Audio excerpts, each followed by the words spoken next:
Good morning, students.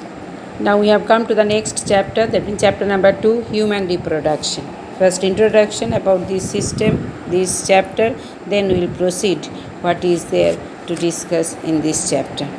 We know that human body is made up of so many systems, and all the systems are functioning continuously to maintain the homeostasis. Homeostasis means, to maintain the healthy condition in our body. All the systems are functioning properly, continuously, for the survival of the individual. So, like that, so many systems. The reproductive system is also a system, is essential for the survival of the species. An individual may live a long, healthy life without producing an offspring, but reproduction is inevitable for existence of the species. That is the importance of reproductive system. Without producing an offspring, but reproduction is inevitable, very much important for the existence of a species. Now next, what are the main functions? 2 marks question. To produce the gametes, namely the sperms and ova. Sperms are produced by testis, male reproductive system, and ova, the plural form of ovum, produced by the female reproductive system. So production of gametes, male and female gametes.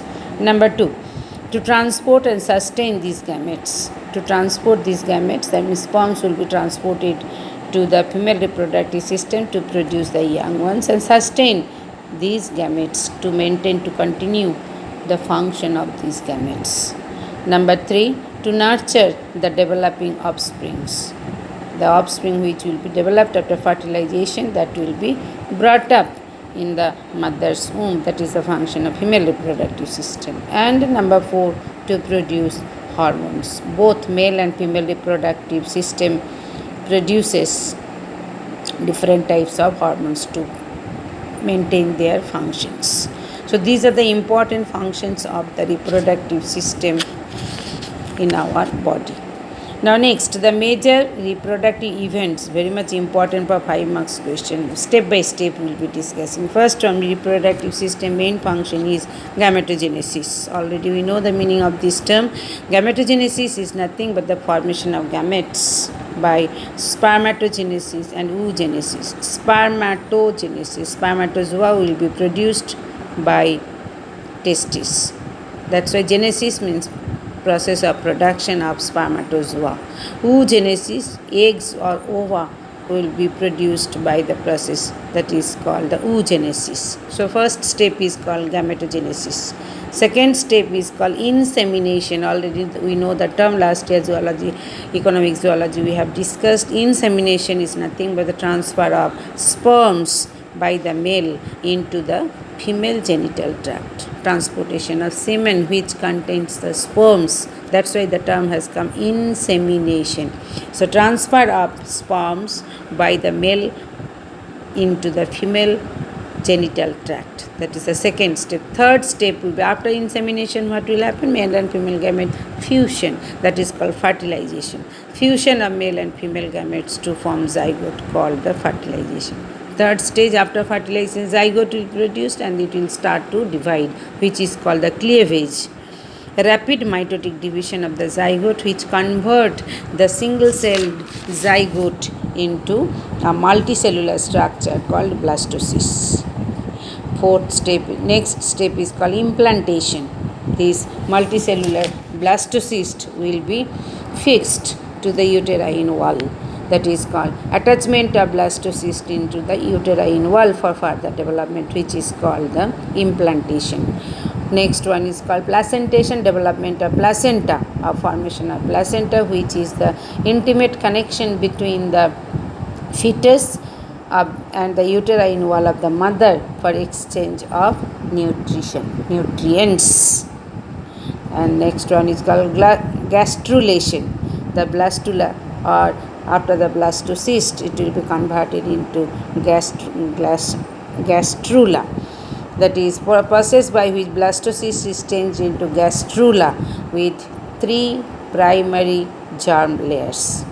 Next step is called organogenesis. From this gastrula stage, 3-layered stage, that means ectoderm, mesoderm, and endoderm, different organ formation will be started.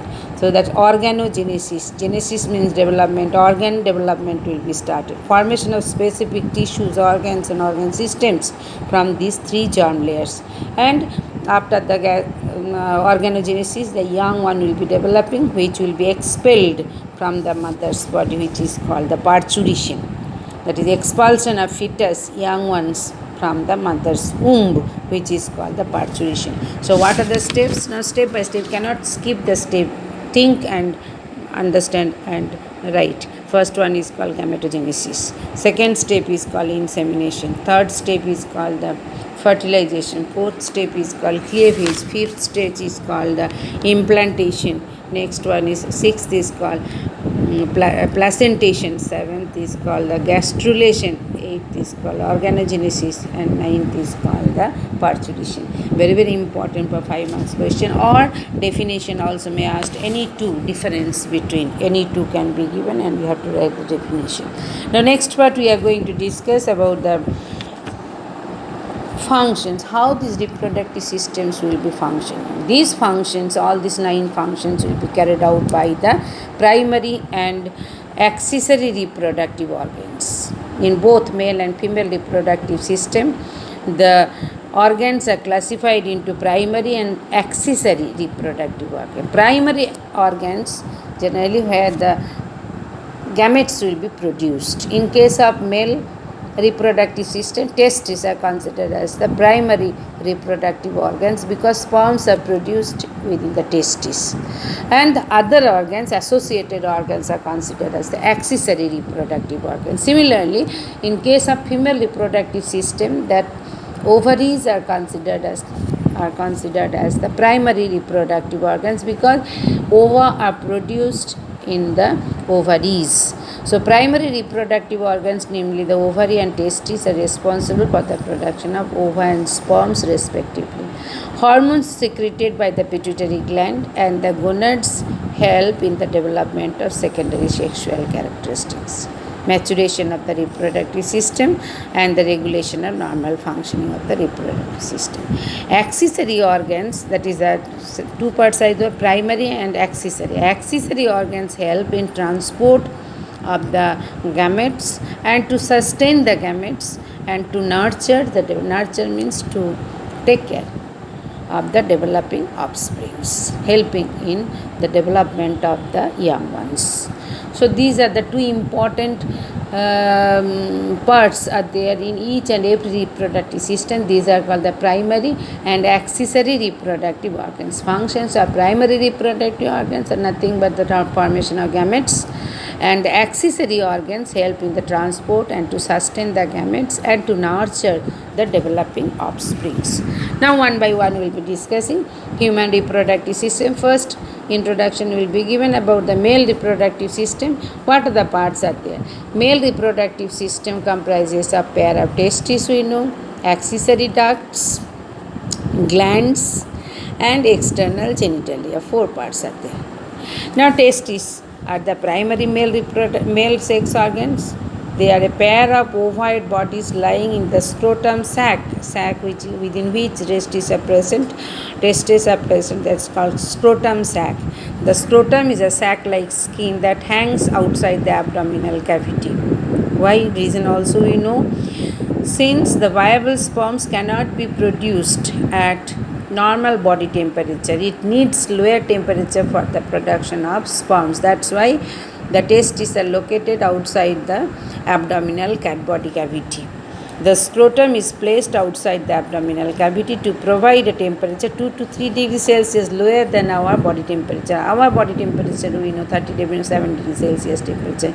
It is too high for the development of the sperms. That's why testes are located outside the abdominal body cavity, where 2 to 3 degrees Celsius lower temperature is present, and that will be favorable for the production of sperms. Thus, the scrotum acts as thermoregulator for the spermatogenesis. So 2 marks question, why does the scrotum call as thermoregulator for spermatogenesis? Because it maintains the temperature 2 to 3 degrees Celsius lower than that of the body temperature, which is favorable for the production of the sperms. Now, how this testis is made up of, that we will be discussing in the next class. Okay, thank you, children.